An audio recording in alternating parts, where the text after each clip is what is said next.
নমস্কার বন্ধুরা, কেমন আছেন সবাই? গৃহবধূর নতুন একটা ভিডিওতে আপনাদের স্বাগত জানাই। আজ আমরা পৌঁছে গেছি আমাদের বাড়িতে একটা নতুন অতিথিকে আনতে। আপনারা কিন্তু দেখতেই পাচ্ছেন আমরা কিসের জন্য গিয়েছি আর কি আনতে গিয়েছি।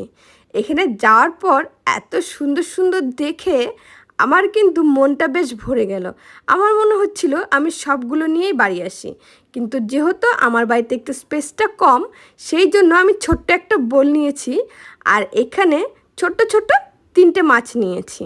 আমার খুব পছন্দ হয়েছে আর দেবার জন্য খুব খুশি হয়েছে। আমরা সেটা নিয়ে বাড়িতে চলে এসেছি।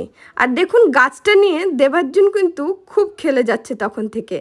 আর দাদা আর ভাই মিলে এই প্রসেসটাকে কমপ্লিট করার চেষ্টা করছে। বালু ধোয়া কমপ্লিট, আর এখন দুই ভাই মিলে ঝগড়া করে যাচ্ছে যে কে আগে দিবে কে পরে দিবে।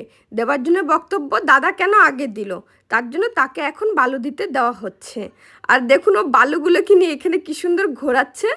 আর ধীরে ধীরে বালুগুলোকে দুই ভাই মিলে দিয়ে এটার মধ্যে জল ঢেলে দিচ্ছে।